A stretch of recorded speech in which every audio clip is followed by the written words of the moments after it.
ever dance with the devil in the pale moonlight? I always ask that of all my prey.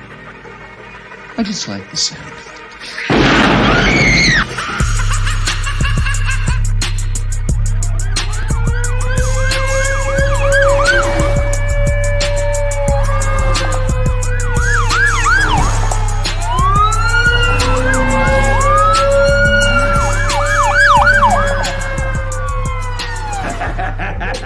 How about it, you creep, you lunatic? What is the deal, Raider Nation? How are you guys doing this Wednesday morning? Yes, it is the day after the deadline of cutting down to 53, but there's still movement going on as of today. Are the Raiders part of that? Right now, nothing came out on the Raiders of doing anything today, but do not count that out as something that could happen. There's other teams making trades. There's other teams working out some of the waived or released players. For those who don't know the difference between being released and being waived, only players with 2 years of service or less, or no, wait a minute. Is it 2 years? 4 years. 4 years of service in the league or less can be waived. And they're the ones that have to go through and clear waivers. And then if, all is well and nobody claims them, like Bam Olaseni for us, for example, he was waived. What that does is he has to go through the protocol of getting through waivers.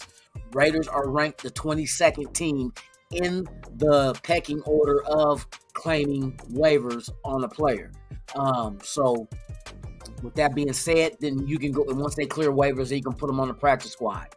When you're released, that means you're over 4 years above service in the league, and therefore you are being released.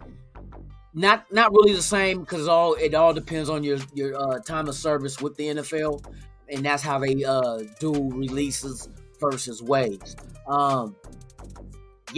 So we're waiting today to see exactly if the Raiders still got more moves going on, because right now our 53 is at the 53 that they is set. Not set in stone, but it's set for right now. So that means things can change.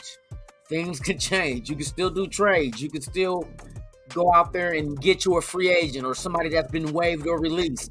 There's a lot of things, a lot of working parts in this whole thing before we get to week 1 next Sunday in LA, SoFi versus the Los Angeles Dischargers. The thick, cheesy green discharge. Blue and yellow make green, right? Ain't what they colors? Ain't the Chargers blue and yellow? They like the knockoff Ram? Man, I'm telling you, blue and yellow make green.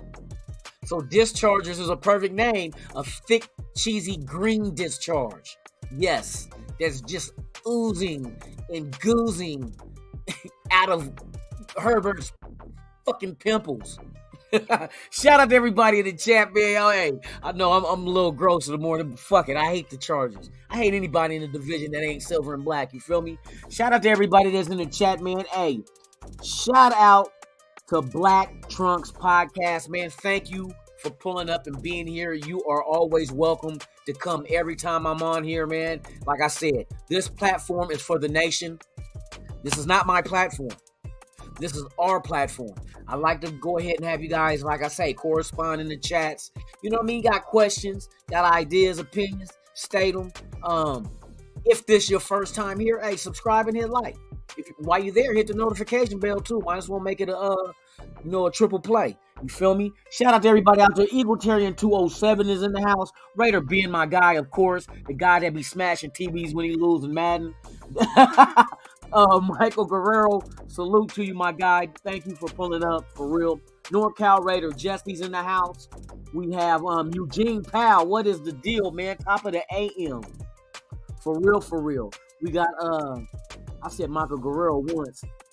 I'm going to say it again. Michael Guerrero in the house. NorCal Raider, Jesse in the house. Persian Raider in the house, man. Thank you for pulling up, man. It's always a pleasure to see you here at a Raiders Allegiance. Not dirty. What? This is not dirty? What? Hey, top of the morning to you, man. Hey, thank you for pulling up. Jimenez video. See, I told you I was gonna get that. I almost fucked up though. I almost fucked up and said it wrong. But I got you. Jimenez. I hope that's right. I remember last time we had that discussion, man. For real. Navy Vet 44, man. Hey, salute to you, man. Thank you for pulling up. Like I say, you're always, this is all extended family, man. It's all extended family.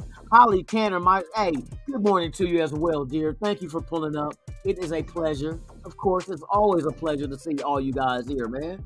Y'all came back. You know what I mean? Y'all came back with my bike. You know what I mean? And take my bike like Debo. I go get it like, what bike? That one? That bike? Oh, man, no problem. Here come the uppercut. You got knocked the fuck out. You know what I mean? Hey, shout out to everybody, though. Thank you for pulling up. Michael McClooney, hey, thank you for pulling up, man. Top of the AM to you as well. We still got people pulling in, huh? The Raider Critique, man, my guy, man. Hey, Critique, I think I might have to do another roundtable, man, to kick the season off. So if you down with it again, man, hey, let me know. I'll go ahead and try to put some shit together, me and Dirty, and we might do it on Dirty's channel this time, but we still got a little bit of time. We thinking about doing it. I can't do it Friday. I signed up to get OT at work, so I'm getting this extra money. So when the Arizona Cardinals come out here, man, I got to go up in there, man, and do my thing. You know what I mean?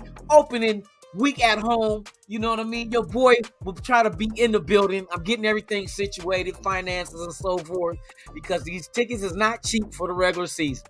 Preseason was, man, I seen tickets for $35, $40, $50. Look, when I went to the Patriot preseason game versus the Raiders, $50. Me and my son, $50 each, $100 and plus the little fee shit, got us in row 2 of section 203.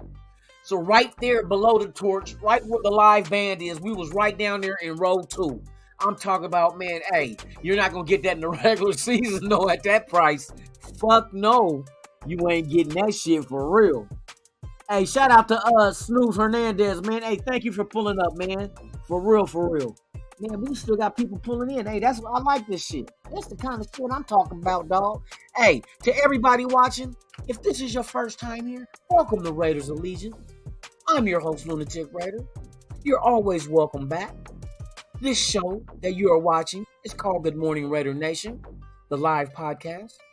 And we are on Monday through Thursday. It's switching. Remember, I told y'all, well, yeah, it's switching. Fridays is especially on game weekends when we play on the weekend, it's switching. Like I said, Friday is a new show. I told y'all it's called Fuck Your Team Friday. It's the trash talking central that we gonna be getting down. Whoever we playing that weekend, we gonna get in the ass of they motherfucking fan base. We get in the ass of the players, the coaches, whoever sends out a dumbass tweet about the fucking Raiders and say some stupid shit, we gonna get in that ass. So fuck your team Friday. That's what it is. Fuck Your Team Friday, and it will be 7 o'clock in the morning, just like this show, but I'm just taking that Friday slot, and I'm flipping the show, and we're going to just do our thing that week and have fun with it. So I'm going to be looking through Twitter. I'm going to be looking for all these posts, Instagram, all this dumb shit that the fans, whoever we playing, like for instance, the first one is next Friday, Charger. If I see Charger fans saying some bullshit, saying some old stupid shit, oh, it's green light on their ass, y'all. It's green light. We gonna get in that ass, and this video gonna last forever. Get in that ass, talk bad about them, all that shit, make them cry and shit, and then go ahead and let the team just slap the shit out their team on Sunday. Yes, indeed. That's how we gonna do it. Fuck Your Team Friday, starting next week. So be there, be square, 7 o'clock a.m., 10 o'clock a.m. Eastern, 7 a.m. Pacific. Fuck Your Team Friday.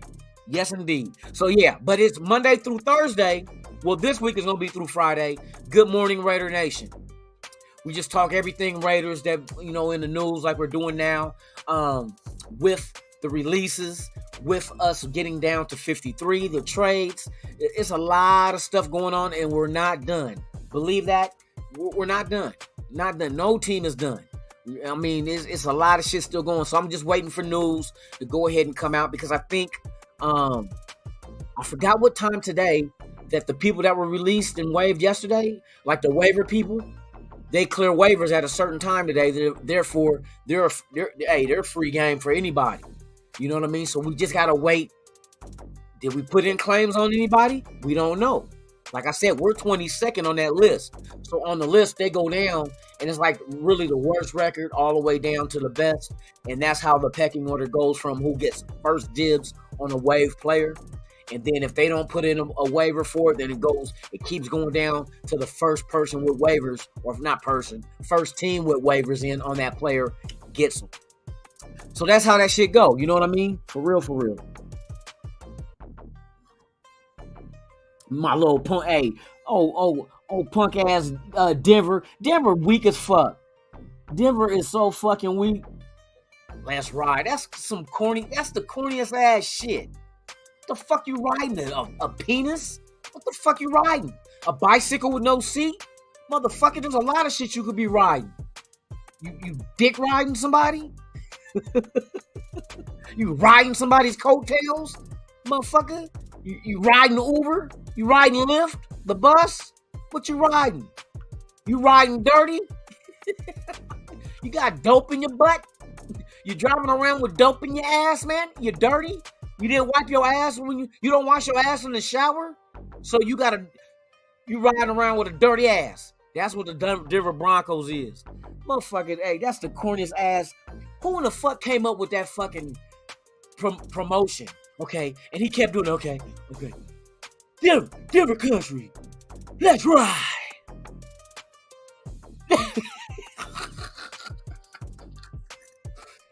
How can you get serious with that? Denver country, let's ride.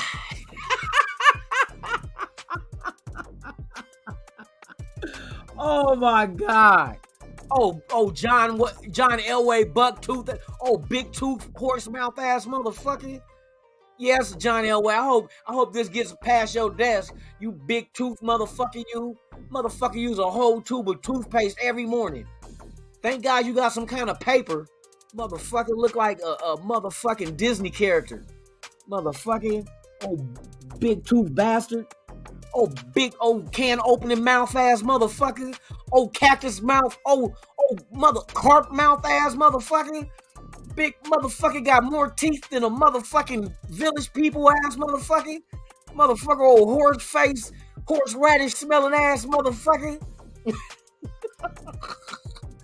Big tooth son of a bitch. Big ass domino for teeth motherfucker. You got big domino teeth. Big fucking mouth ass motherfucker. Big swallow your food whole and don't chew ass motherfucker. Big gargantuan tooth. Looking like a motherfucking. Teeth look like motherfucking bones left by a Tyrannosaurus Rex ass motherfucker. Motherfucker, mouth full of chalk. Look like you got a mouth full of chalk. Fucking Elway got a mouth full of chalk. Every time he smiles, he draw a play. He draw a play on his tongue with his old chalk tooth, motherfucking chalkboard tongue ass motherfucker. Motherfucker, let's ride a motherfucking limp dick ass motherfucker. Okay, that's enough. Okay, let's get into this shit, man. All right. So, what I did was, I'm gonna tell you guys this shit. A lot of people was mad or kind of like questioning why would you let Leatherwood go. Nobody traded for him, so of course you went ahead and ate the money. You let him go. Now, it makes perfect sense. Now, I hear people say, well, why didn't you let him try playing fucking guard? So you mean to tell me you got guys that's been out there fighting and scratching to win guard positions on this team, and you think it's all right since Leatherwood was handed the right tackle position? It was for him to lose. Everybody had a clean slate. This is what McDaniels and them said. They gave him, here's right tackle. Keep it. You got it. Hey, show us. He didn't do that. So you mean to tell me in the middle of camp when they figured out that tackle was not him, you mean it was okay for him to bump the motherfucker at guard that spent the whole camp, training camp, mini camp, preseason, playing that guard spot and outright beating everybody for the guard spot? But since Leatherwood needs another fucking position to play, it's okay to bump that man that went in out there and busted his ass and earned that spot. See, this is what I'm trying to say. Just because this motherfucker was a first round pick and making X amount of dollars, don't make him entitled to just having any position he fucking want to play. It don't work like that. You gonna shit on the next man because of what this man is making and when he got drafted? And this dude been busting his ass all mini camp, all preseason, to earn the right to start. Lester Cotton bust his ass. Come on now, we know this.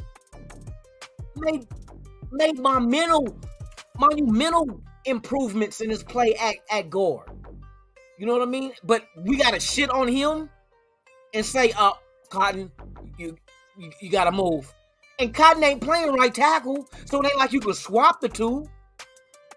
So it's like, man, motherfuckers be carrying on about, oh, you should at least let him try guard. What? So fuck the dude who's playing that guard right now? Who, like I said, who busted his ass and worked his way to be in the starting lineup at the guard position? So fuck him, huh? Because he wasn't a first round pick. He ain't making X amount of dollars, so fuck him. Leatherwood, go ahead, go back to guard. Fuck dude and his family. Fuck him, you don't need to feed him. Fuck it, he'll lose a job, oh well. Come on now. That's like the most stupidest ass shit. Motherfuckers getting mad over Leatherwood getting released. Oh, you should at least try to... No! These motherfuckers is not bullshitting.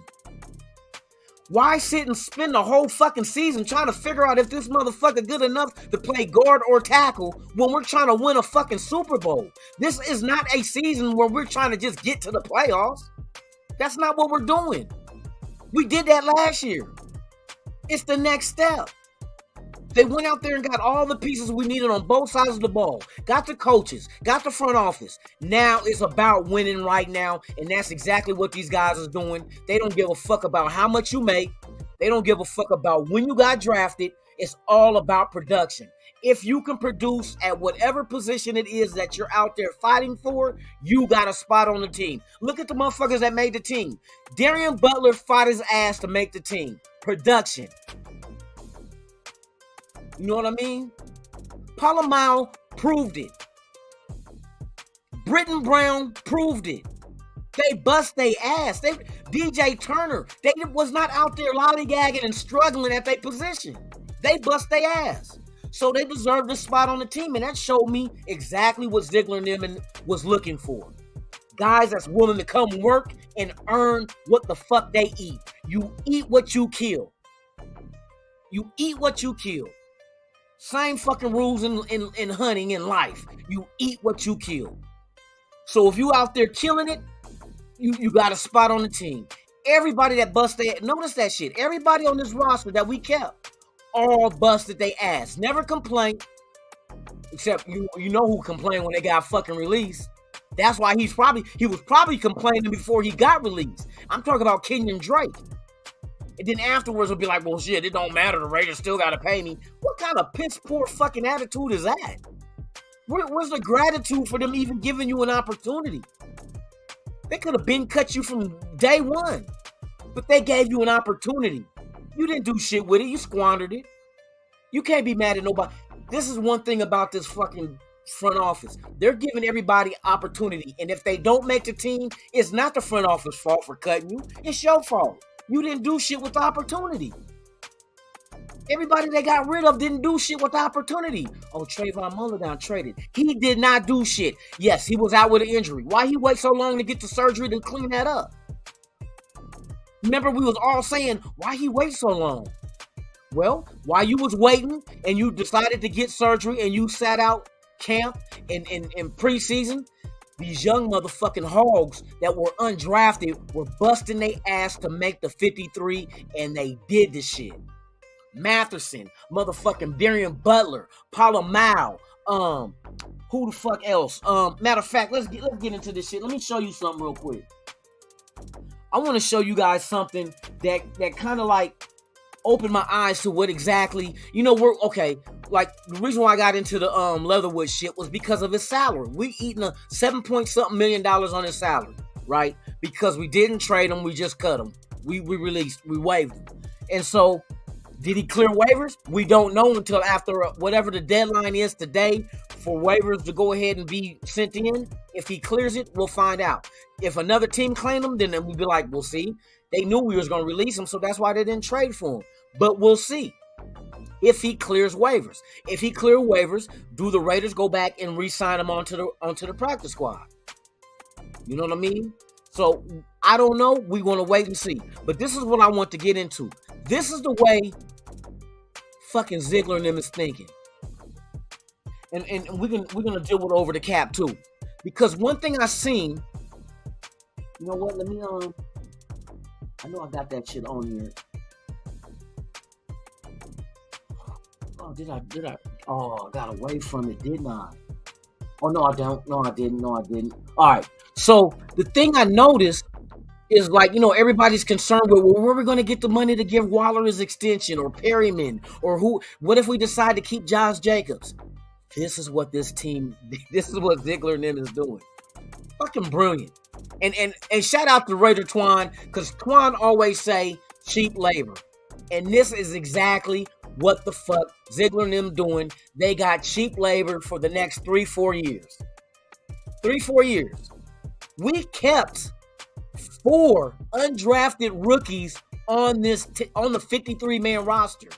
2 of them is go on IR. So we had 6 undrafteds that we got that's still with the organization. Right? So their base salary is $705,000. So let me bring this up real quick. Bam!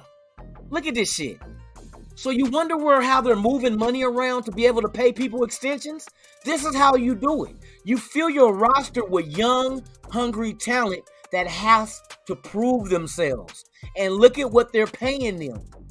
Each one of those undrafteds is only making $705,000 as a base salary. Here's more. There's more. Wait, but there's more.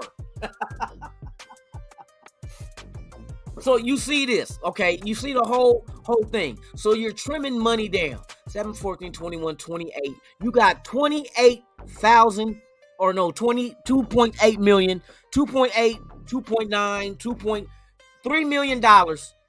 You got $3 million in salary for 4 fucking players. $3 million is paying 4 players. $3 million. Not $3 million to 1 player, but you're getting 4 for $3 million. All right. So that's one way. But see, it's not just the undrafted. What do you think our rookies that we drafted this year is making? You fill your roster with cheap. It's going to be cheap because of where they were drafted. So we didn't have a 1 or a 2. So our drafts came in a 3, 4, 5. I think, no, we didn't. Did we have a 5? No, we had a 5, no 6, and a 7. But they traded around and moved up and got Zamir White and all them. How much you think Zamir White and Britton Brown and Mumford and Butler, how much you think they're getting? Let me show. Hey, and there's more. Just wait, and there's more. Look at the base salary right here, y'all. They're giving the players that deserve big money. That's who they're giving the money to. Now we see Derek Carr. Look at the base salary. Derek Carr. Devontae Adams got a low base salary. We know that because that's how the contract was structured to help us out with the salary cap. Cleveland Farrell, this is his last year. If he comes back. I don't think he's coming back. Right? Then you got Chandler Jones. The way he did his contract, he's $4 million base salary this year. Then you got Darren Waller at 6.2. Colton Miller at 3.2, which is that, of course, that's his base salary because that's the way they structured his contract. But I think his shit kick in. I think next is it next year? Max Crosby new contract. It's an extension, so it does not kick in this year.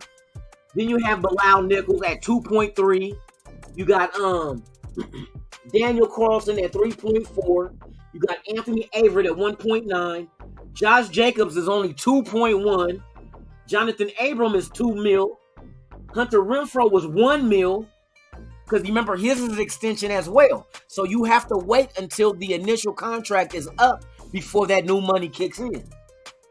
Denzel Perryman is 1.1 million. Now watch these contracts. This is why we can afford to get these guys on this team. Now next year, we're supposed to be 26 million under the cap. But I can break that down to you as well to show you how much money we can actually have for next year in free agency and signing anybody else we want to bring back, whether it's, like I said, Josh Jacobs, Abram. There'll be money to bring these guys back, believe that, even with the big contracts dished out. Foster Moreau is 2.5. Rocky Ya-Sin is 2.5. Brandon Bolden is 1.1. Now, and I'll get to the running backs in a minute. AJ Cole is 1.5. Mac Hollins is 1 million. Trayvon Moehrig is 1 million. Andre James is 1 million. Look at all this 1 million and below per player. Jacob Johnson is 965,000. Hankins is 1.1 million. Jermaine Illuminor is 1 million. Jayon Brown is 1 million. Malcolm Kuntz is 887,000. Devon Diablo is 886,000. John Simpson 895. Harmon is 1.1. Amir Abdullah is 1 million. Andrew Billings is 1 million. Trent Sieg is 1 million. Mick Robinson 895,000. Jackson Barton 965. Jared Stidham, your backup quarterback is 965. How much did the Niners just give motherfucking Garoppolo to be a backup? With incentives to get him to what, 12 million, I think they said? Garoppolo can earn 12 million as a backup. He's the highest paid backup. Kind of like what we did with last year. Dylan Parham, rookies. Now here go the rookies and the undrafted. Remember, we got 4 undrafteds and we got 6 undrafted, right? The 6 drafted is making the same 705,000. Nate Hobbs is 825,000. Tyron Johnson is 895,000. Kendall Vickers 895. Lester Cotton 895. Tashawn Bauer 1 mil. Jasper Horsted 895. Roderick Teamer, 895. Zamir White, 705. Neil Farrell Jr., 705. Butler, 705. Mumford, 705. Britton Brown, 705. Sam Webb, 705. Darian Butler, 705. Isaiah Palomau, 705. Luke Masterson, 705. Come on now. These motherfuckers got cheap labor, and these guys ain't like weak-ass motherfuckers that we just added to the team to fill out the roster. These guys fought and scratched for the position that they got on the 53. So what do you think they're going to do when we get them out there on the field? They got to earn their worth. They got to actually get out there and ball to make sure they stay on this team. And to get the real bag. $705,000. Come on, after taxes, what the fuck you think is left? After you pay your agent 10%? Come on now. These guys is out there balling for peanuts in football terms, NFL terms. We got the peanut, we call it what? The peanut corral. We got the peanuts. Charlie Brown and them on the team this year, man. These motherfuckers balling for peanuts. I'm telling you, these motherfuckers have a plan and they're implementing their plan. Everybody's worrying about the salary cap. Oh, well, what the salary cap gonna be? Let me show you what the salary cap gonna be. Right now, our salary cap, as we speak, okay, look it, we're at 12 million. Because don't forget, we got to eat that fucking, what you call it, right? So we're at $12.8 million right now under the cap. 2023,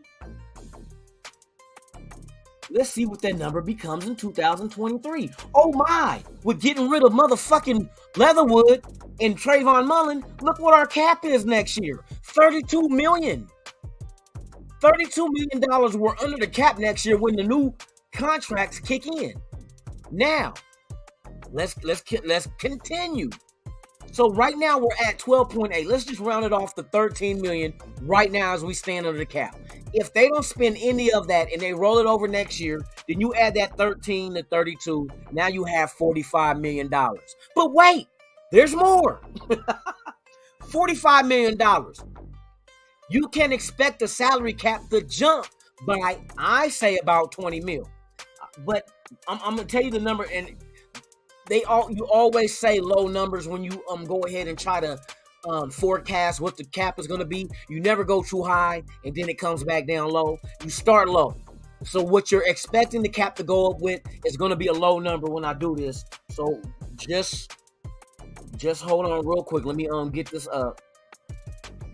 What is the expected NFL salary cap for the 2023 season?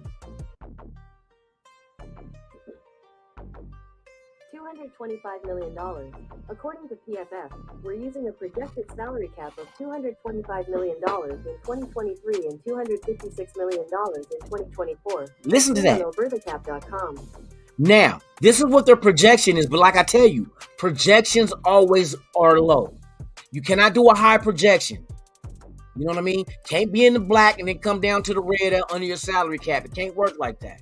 You got to start low because you got to give yourself room for error. And this is numerical type shit, mathematical equations that they use on factoring in the dollar that is brought in by outside sources as well as TV deals. You know what I mean? All this is factored in. And then what they do is profit share. They take that money and they split it out 32 ways. That's what's added to the cap. Not all the money. All the money that's made is not going to all the teams. Majority of it, though. So you're getting this money from the TV deal. Now, right now as we stand, Amazon has a deal with the NFL to do Thursday Night Football. The cost for Amazon to have Thursday Night Football with the NFL cost them $1 billion a season for the next 11 seasons. That means $11 billion Amazon is paying just for the rights to Thursday Night Football. Okay? So that's where a source of income is coming. There's other deals as well because we still have Sunday Night Football, Monday Night Football, and of course the regular Sunday football. You know what I mean? So with these deals, all this money's coming in, right? So they start low because right now the salary cap for this season is $208 million, right? 208. So what they're telling me is 2008, 22, 20. Oh, it's at 25. So if we're at 28, I'm going to show you how it escalates. So we got 208 million right now for this season. This is our cap, and that's why we're only 12.8 million under 208 million to spend. But you can roll over though, but not all your money. You gotta spend. There's a floor with the salary cap where you are expected to spend X amount of dollars of the cap and only can roll over so much. But you have to inform the NFL that what your plan is doing is rolling over X amount of dollars. So we don't have to spend that 12 this year. But I think that's an emergency in case somebody goes down. If you don't have, but see, the practice squad is going to be so deep. You know what I mean? But if we're in a win now and say we're on a run and we like right there in the mix as far as being one of the top teams and somebody significant goes down, you might scour, you know what I mean, the free agency market, or you might call up teams and start asking about trades. Just so you don't skip a beat and you can continue this run that you will be on. But with the money,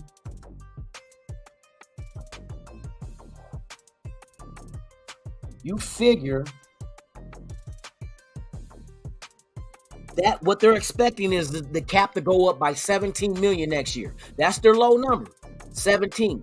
I expect it to be around 22 million. I think the cap is going to be at about 230 next year. I'm telling you, I think it's going to be about 230 because some of these, you got to remember the pandemic. A lot of places don't require masks and being jabbed anymore. So now the real fans who bought tickets for the season and PSLs can come to the game who did not want to take part in, you know what I mean, getting jabbed or wearing a mask or whatever their choice is, but now they're permitted into the game. That is done with. So now you don't have to worry about them putting their tickets online and then the tickets not selling because all the fans ain't here. They weren't expecting to go to the game. You know what I mean? You got to buy that, get hotel rooms. Hotel rooms during the game out here will damn near triple. You know what I mean? That's just how it goes. So it's a costly ticket to come to, and we see what the game tickets, how much they're charging. You know what I mean? So with that said, I expect the salary cap to go to 230. Now what they're saying is it's going to go to 225. And then the following year, that means, so right now, they're expecting $17 million more dollars under each team's cap. Then the following year, they're expecting it to might as well almost double to 256 million. See, this money is kicking in. So when you're doing contracts, like for instance, Waller getting an extension, right? Waller is under contract this year and next year, right? So if we went up next year to 256 million, so let's go 256. Man, I'm telling you, this shit is ridiculous. So that means in 2 years, we will get an additional $48 million under the cap. That's just by the salary cap expanding for 2 years. That's when Waller's contract is up. You mean to tell me out of $48 extra million, you can't give this man an extension? That's why we know a $16 million is going to come per year. Because that don't kick in until after the 2023 season, which is next year. And that's the season, that's when, after that season, it's expected to go to 256, which means we get $48 million extra compared now. But wait, there's more. I love this shit. I love this shit. Don't forget, on top of the $48 million, well, we won't even go that far. We won't go that far. Let's go to the 17 next year. Well, matter of fact, because I don't know who come in, but okay, let's look ahead. Let's look ahead. So 2023 is when we're expecting the cap, or they're expecting the cap to be at approximately 225. That 17 million markup from 208. Okay. And next year, our cap, just our cap alone with people walking and being free agents, because don't forget there's a lot of one-year deals and a lot of cheap contracts that's under contract. We are 32.7 under the cap.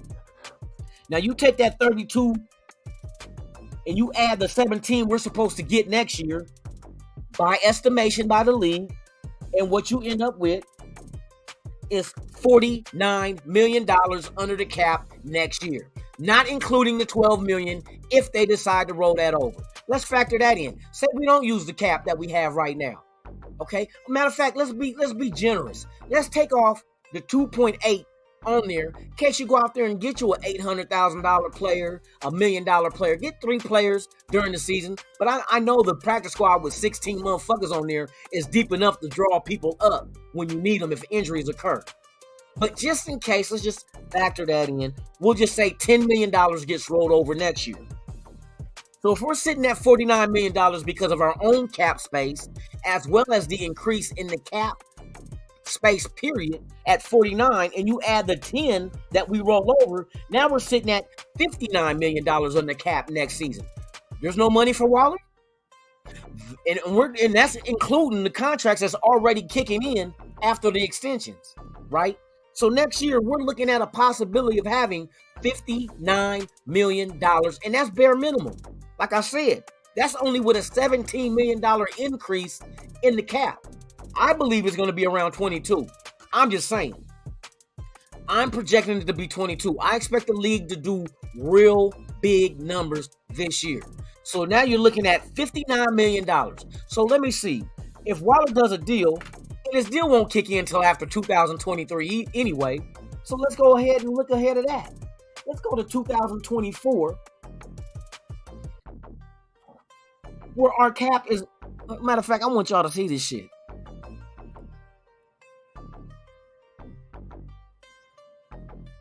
Motherfucking bitch. Okay, there we go. Now look at this. This is 2024, what our cap is going to look at. Look what they say our space is in 2024. $87.9 million under the cap. Now, it's not going to be like that. You know what I mean? Because after the players walk after this season that's we let walk, it could be Cleveland Farrell, it could be Abram, it could be Josh Jacobs, and a slew of Abdullah Bolton, or no, Bolton under contract. There's only 3 running backs under contract next year, right? So the rest of them can walk. Then don't forget, you're going to have people that's on injury reserve that will be coming back. Because Sincere McCormick is a running back we stashed. Don't forget that. We stashed. So if somebody like Abdullah is walks, he only got 1 year, Miss Sincere comes in and takes his place. But Bolton is under contract next year. Zamir White is under contract next year. And so is motherfucking Britton Brown. You got 3 running backs under contract next year with an undrafted rookie on the injured reserve who, if he gets a contract to come play next year, $705,000. The bare minimum. But our cap is expected to be at $87 million. But that's not including the salary cap jumping to $256 like they expected to. So now that 89 goes into over 100,000. I'm telling you, there's money out. We're not strapped for cash. Yes, we had to eat fucking Leatherwood's contract, but Leatherwood's contract is already deducted from the cap, so we know this year we're getting hit. That's why we only got $12.8 million. But next year and the following year, oh shit. And the cap goes up? And who's to say that we won't carry next year's some of that cap space, carry that over again? And might use the post June 1st releases on 2, because you're going to use that on 2 players each year. You can only do a post June 1st release early with 2 players. But if maybe there's somebody under contract that, hey, it's time to go bye-bye. But they're getting rid of those long year contracts, the one that just keep lingering around. That's why you got rid of Kenyon Drake. You got rid of, because Kenyon Drake has some years left. Leatherwood has some years left. They're shortening up the contracts, like we all know. What was Carr and the length of their contract? Renfro. They're not long 5-year deals. They're short within a 3-year window. So they're not tied down for the next 5 years with someone who's not producing or is not helping them. You know what I mean? So man, they know what they're doing. They're loading this roster up with talent with high ceilings at that. Not only are they cheap labor at $705,000, they have a ceiling they have not hit yet. Can the coaches get that out of them? That's what the coaches get paid to do. You know what I mean? The coaches have to coach up these guys and get them to their ceiling. And how far is that ceiling? We don't know. We don't know. It's all going to take time to see the development. Yeah, we're okay, man. We're okay. And like I said, this year we're going to be good. Next year we're going to be great. Because now, and see, I'm not even mentioning the fact that, yeah, we got cap space. That's for free agents or taking care of your own. But what about all the draft picks we got? We traded Trayvon Mullen. It's a 7th round pick for the next draft, 2023 draft. We already got 2 7s already, but that 7 becomes a 6 depending on his playing time. And you know he's going to probably start. He's going to start. Who the fuck? Who the fuck is Arizona guy? You know what I mean? So you traded for him for a reason. Even if he don't start, he can get playing time. Just be in the rotation. He'll get. Hey, that motherfucking that 6th round pick is coming to us if you stay healthy. Let me emphasize if. Yes, next year is. I'm telling you, they will add more dynamic. And matter of fact, some of these 2nd-year players that we have, this is their 2nd year with us. Now we get to judge and see how they improve from their rookie season to the 2nd year. Moorig, who else we had out there? Fucking Hobbs. Shit like we get to see them in a second year and see exactly what are they developing. And it should be leaps and bounds that these guys improve compared to the previous year. You know what I mean? I like our coaching staff.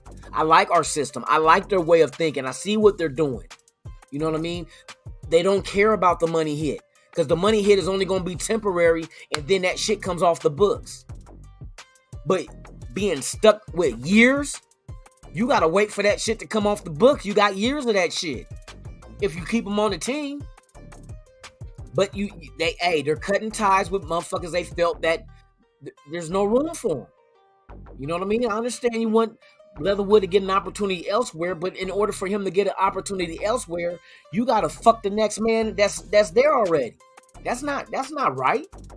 You know what I mean? Not with somebody done busted their ass to earn that position, and then just because this guy was a first round pick and it's gonna cost so much money if we cut him, that is like, oh, well, let's try him at guard. Okay, so fuck Lester Cotton and what he done did this season to earn that spot. You know what I mean? You don't do that. You don't do that. If you tell these guys they got a clean slate, you got to give them a clean slate.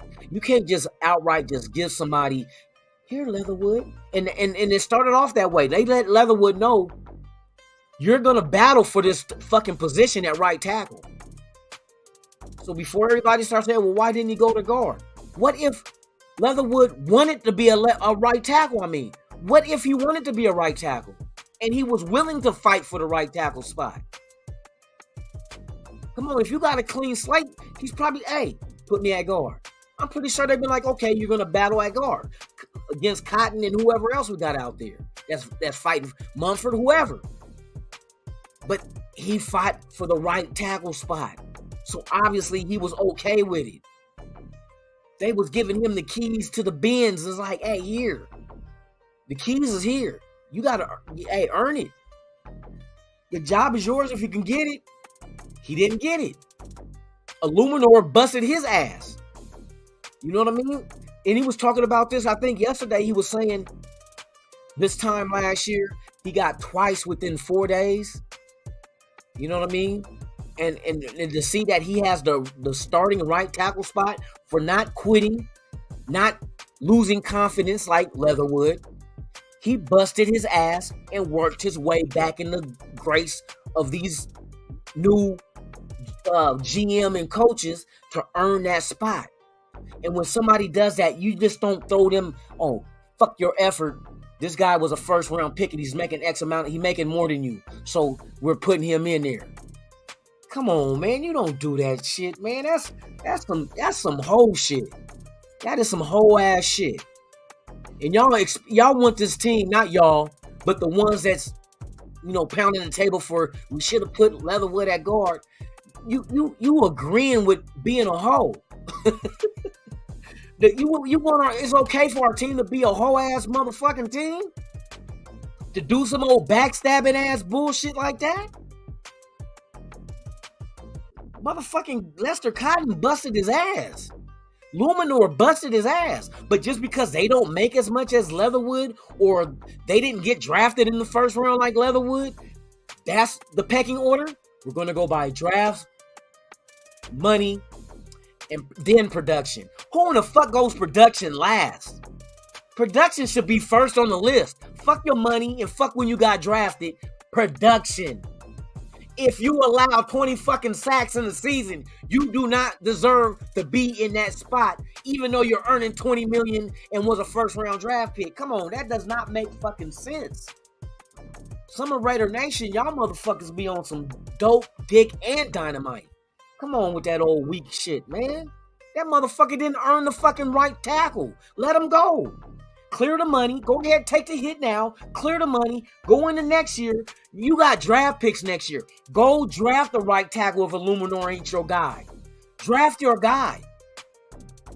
Just don't reach for the motherfucker. And that's our problem. We always fucking reaching. None of these fucking first round picks ain't shit. Josh Jacobs is that's a whole different, and like I said, you seen the money. Don't count out Josh Jacobs coming back to this team. I think they just want to show what his value is. Go show us what your value is this season. The money is there to get Josh Jacobs, even if it is $10 million a year. It's there.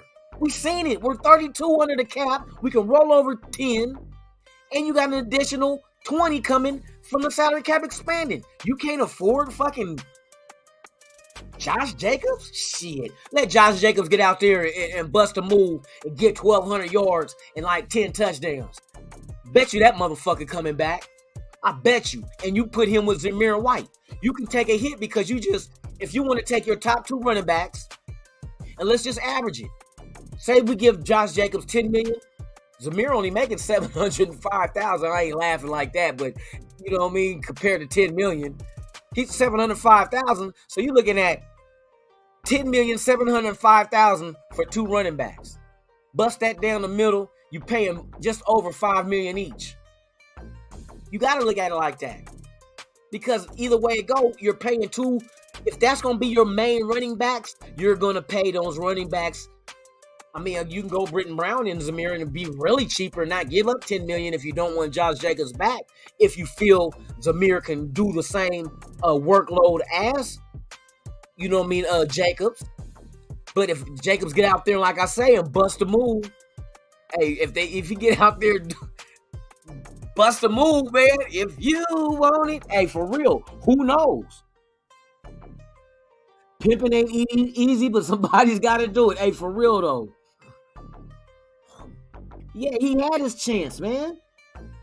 I mean, I think it was a little too premature. I ain't gonna lie. I think it was too premature to just give up on him, you know what I mean, this soon. Because I'm knowing, and it's the same reason why I beat the table and say I do not want a rookie starting on the offensive line. They have to go through their fuck-ups. They gotta make mistakes. They're going to do it. They're rookies. And you don't give up on them in the first, second, third year. Look at Colton Miller. Colton Miller was struggling first, second year. Then it started coming, you know what I mean? It started coming to him. You got to give him time unless you're just done and you're ready to move on. Rather than sitting there and waiting for something to develop, what if you sit there and give Leatherwood another 2 years and he still don't develop? You just wasted 2 years on a player that you kind of knew from the get-go wasn't going to fucking pan out for you. Now you wasted 2 years. You could have spent those 2 years getting a right tackle that's going to come in and do what you groom them to be and what you expect out of them. Same thing with a guard. You got draft picks. Go draft your guy. Get you a solid veteran that's plug the gap right now. If that rookie comes in and let him groom for the first year, next year, if the starting position is open and he can grab it, grab that shit. But I don't want him starting in a rookie year. And so that's the same thing with Leatherwood. Like, you know rookies struggle. That's the same reason why I don't want him. It's the same. It's like the flip side of it where you're not even giving them that time to see. At least I would say this year. One more year. Give them 2 years. And let's see if there's a big difference between this year and last year. And move him around the guard. He doesn't have to start at guard. Put him in a rotation. You know what I mean? Keep him on the team. But then again, they're probably looking at it like that is a spot on the roster that is very valuable. Why are we going to waste that spot on someone who are we not going to start and that we have doubts is going to make this team better? And I understand that route of it. You have to go ahead and cut your ties early and don't let it drag out and drag the team down with it. Because that's a spot that you can put a player on there that can come in and what if they want to use that spot on a Darrell Williams or what is it, Isaiah Wynn from the Patriots, a tackles position. What if they want to use that roster spot for that? You know what I mean? And if you end up during the season getting a guy like that, you're gonna have to release Leatherwood anyway. Who else are you gonna release? Because we're looking at the salaries. Everybody else is cheap labor.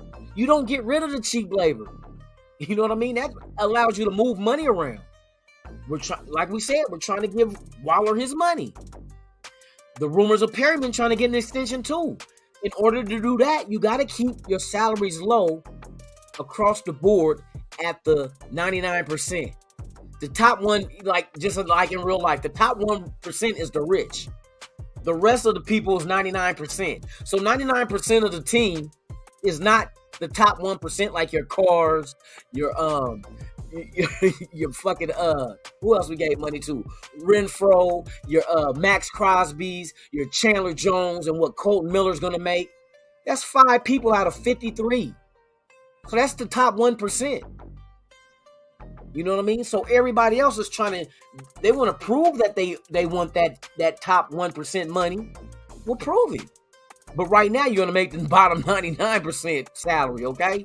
You're going to stay there with $1 million and under, because that's what everybody else seems like they're making is majority of the team. But it's brilliant. If you can show that you can get out there and ball, we'll give you the money. That's what they've been doing.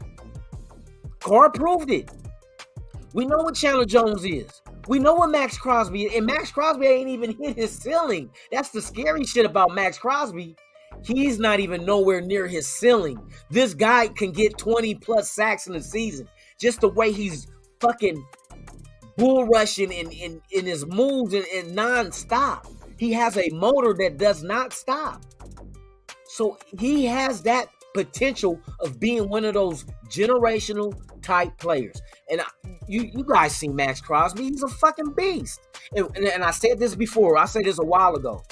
And the thing that really makes Max Crosby scary, let me take this motherfucker off. And the thing that really makes Max Crosby scary, the same with Carr. This is what makes Carr. Okay, here's 3 people I'm going to tell you.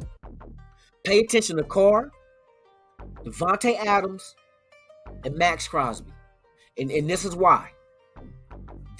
All 3 of these guys are in a position in their life and career. They're happy. They're happy. Look at Max Crosby. He got his money. He's getting married. He got a little girl on the way. He's in a space in his life where he's happy. So playing football is going to be a joy for him. And when you make football fun, that's when you ball the fuck out. That's when you ball the fuck out. Carr got his money. Carr got his best friend. They went out there and got Carr weapons. Him and McDaniels, you can tell they came across each other's paths at the right time in their life. The right time. 8 years under the belt with Carr without a real number one. They get Davante Adams. Not only a number one, but his friend, his best friend. Josh McDaniels goes to Denver, fails miserably, not solely on his part. The team, Denver fucked him. Denver didn't let him take his coaches. Denver gave him all former coordinators and coaches under Denver previous regimes of like Dan Reeves and fucking old dickhead that didn't like Al Davis and it was bumping heads, Shanahan.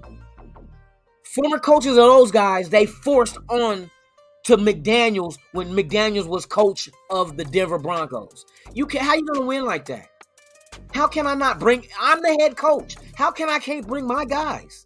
Somebody I feel that can run the defense the way I want it. The offense, which I'm gonna be the play caller, but I want this guy we could bounce underneath me that I'm familiar with. Special teams coach, defensive coordinator, all that shit, quarterback coach, all that shit I didn't have a say in. You having me run a team and I don't get to say who the fuck? Come on now. Of course you're going to fail. You might give me some guys I don't get a fucking along with.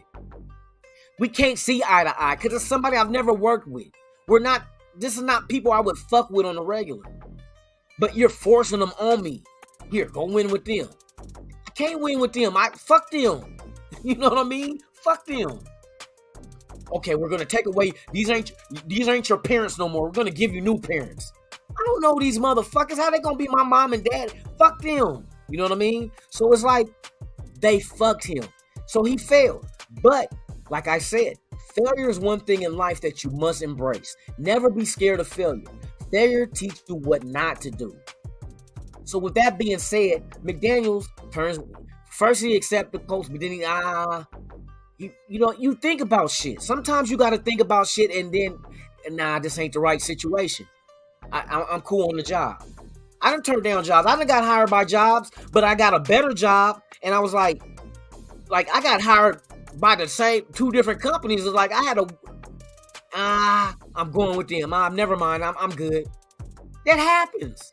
It happens. So he said no, went back to New England, sat there, get a few more years, develop under old ass dude, Belichick, and then now he comes to the Raiders at the perfect moment of his life. They have a quarterback. The Raiders, us. They have a quarterback. They went out and got a number 1 receiver. Renfro was already there. Waller's already there. Fucking Max Crosby is already there. You get Chandler Jones. You didn't look what he has. You have an owner that if he puts you ahead of shit, he's not gonna tell you you can't have your own coaches. I'm gonna give you your coaches. Mark Davis ain't doing no shit like that. Mark Davis said, whatever you feel like we can win with, go get their ass. And he got Patrick Graham.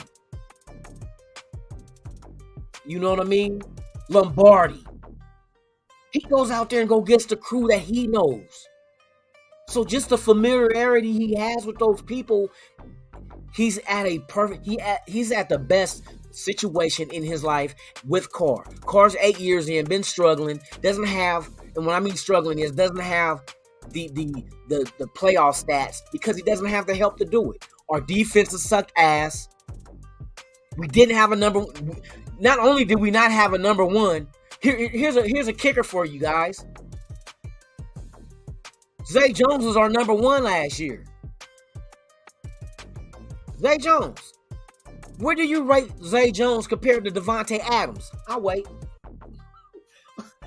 Where's the comparison between those two? What's the difference? Is it night and day? Yes, it's night and day. So now Carr got a Devontae Adams and not a Zay Jones? Not knocking Zay Jones, but he's not Devontae Adams. But yet, that was who Carr had to go to last year. That was the guy that he went to because Ruggs did what he did. He's gone. Renfro, you keep him in the slot because he's valuable in the slot. He does wonders in the slot. Waller, he was injured towards the end of the year. Zay Jones was your number 1. He is not even a number 1 in fucking Jacksonville. Of all fucking teams, he couldn't even be a number 1 in Jacksonville because of Christian Kirk. He's the number 1. But they gave him $10 million to be a number 2. We'll see how that goes because we played him this year too. So we'll see how that goes up close and personal this season. But Carr's in a perfect place, and so is McDaniels to meet each other. Now, the next person Devontae Adams. Devontae Adams is coming close to home with his best friend that he played with in college. He's in a good space in his life. Devontae Adams is going to murder it this year. He's going to fucking kill it. Kill it. You think 1,500 yards was impressive of him last year? I'm going to go out on a limb and I'm going to say this shit. Y'all write this motherfucking shit down. He's going to outdo 1,500 yards this season. He's going to outdo 1,500 yards. Why? Because look at the other threats on this team that's going to make motherfuckers have to face him man to man. They're not going to try to double him. They can't afford to. And not every team got a solid lockdown corner that can fuck with Adams. That's why I said we got the perfect offense to dictate the defenses of what we want them to run defensively, and then we'll hit them at the weakest point that they have out there on the field. And we got the weapons to hit you at any weak spot. It ain't like we one of them teams where all they got is a number 1. All they got is Devontae Adams. That's it. All we got to do is we can double him and stop the run. Nope. All they got is a run game. They ain't got no receivers. All we got to do is stop the run, or vice versa. All they got is Waller. All we got to do is stop Waller. No, that's not the only thing you got to do. Choose what you want to do. Whatever you focus on with your defense to stop us with, we'll counter it and hit you at the part that became weak for you taking that player away to either double Adams, double Renfro, or stack the box against the run. Whatever you choose to fucking do, we're going to go the direction that you got weaker at to strengthen that area. That's what this offense is built to do. You're fucked. You can't do shit unless all 11 motherfuckers is Pro Bowlers. That they can handle their own by their own. And you're not going to get that. You're not going to get that shit. So I'm telling you right now, it's going to be a long fucking season for anybody lining up opposite of the Raiders. And the defense goes the same way. Why? Because you got a defense that got to go up against this offense every fucking day in practice. What do you think that's going to do to the defense? How much better is Hobbs going to get guarding Devontae Adams every day? How much better is Rock Ya-Sin going to get guarding Renfro every day? How much better is Max Crosby and Chandler Jones going to get going up against Carr in this offense every fucking day?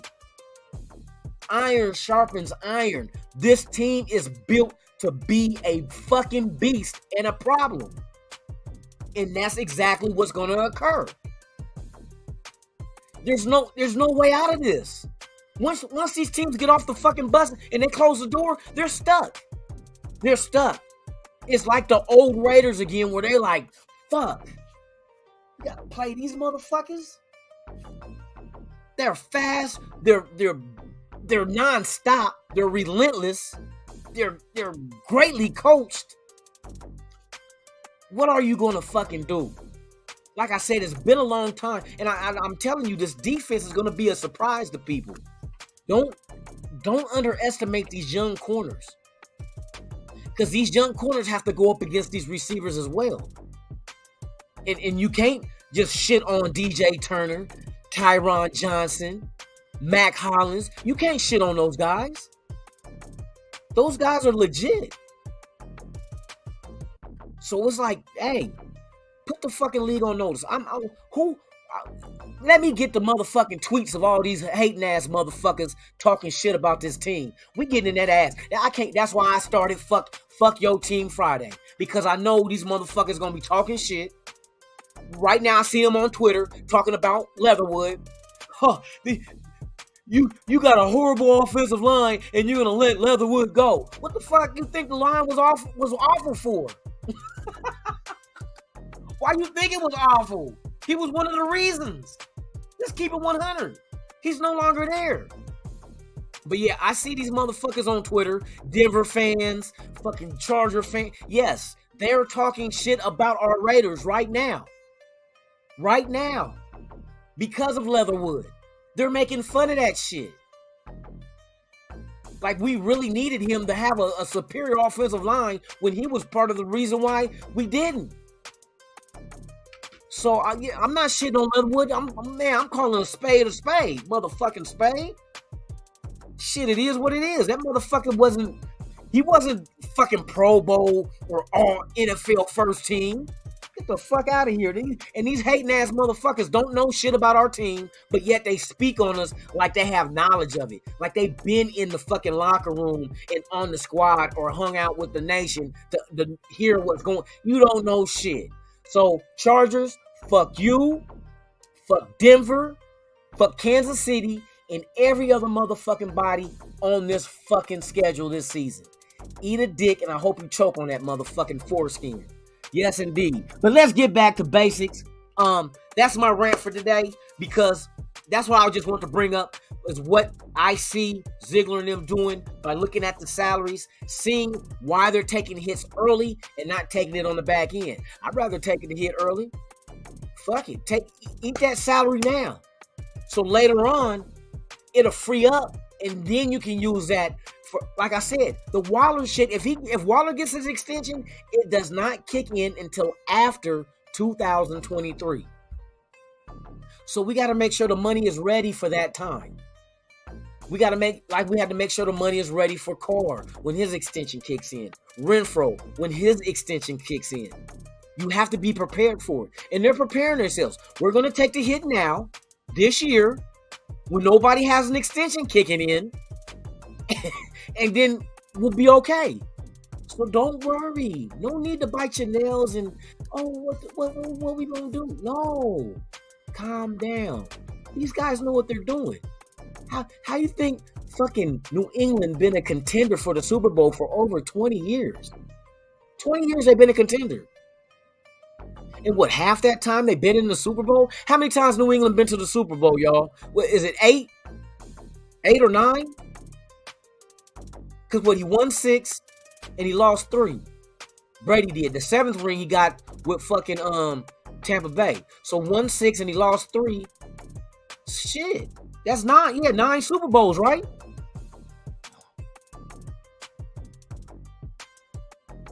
Yeah, fuck. Hey, if you see a Charger fan, hey, snatch their jersey off their ass. Don't take it because that's theft. Just snatch it off and throw it back at them. Man, for real, for real. All right, y'all, man. Hey, Tubby, what's going on, man? Thank you for pulling up, for real, for real.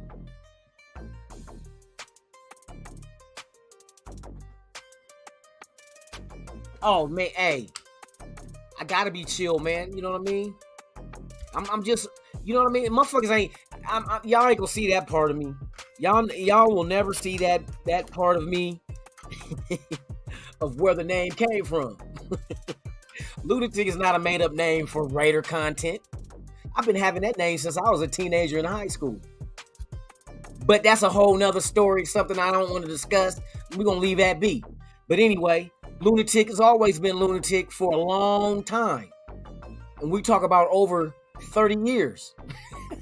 So Lunatic been around. Now there's different derivatives of it. Like I got friends that call me nicknames off of Lunatic. A lot of friends call me Tick. And then when I was doing the rap thing, I didn't want the name to be so crazy in the rap game. So I changed it to Ticksta, which was a nickname a friend gave me. You know, Ticksta, Quicks, you know, motherfuckers give you nicknames and shit. So it's all off of Lunatic though. But yes. Lunatic's been around for a long time. And not for ranting about Raider shit. You know what I mean? I've been around for a minute, man. Hey, shout out to everybody in the chat, man. Everybody that is here watching for the first time, you already know the spiel. Please subscribe to the channel.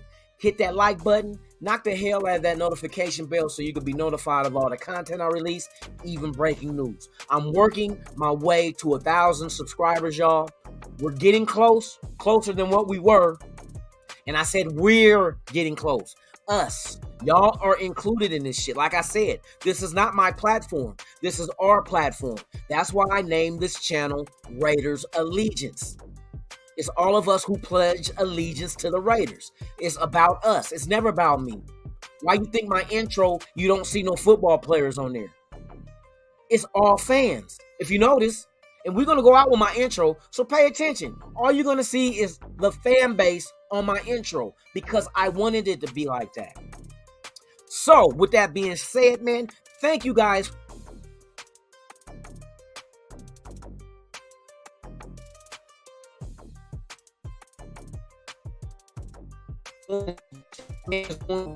Shit.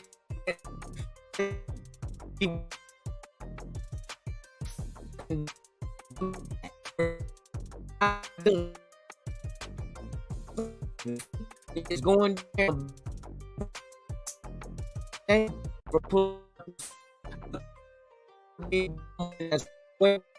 just come out with some more news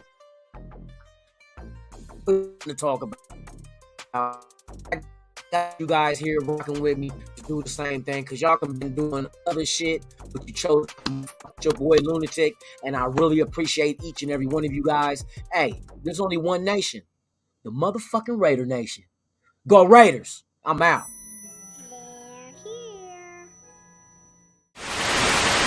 You ever dance with the devil in the pale moonlight? I always ask that of all my prey. I just like the sound of it.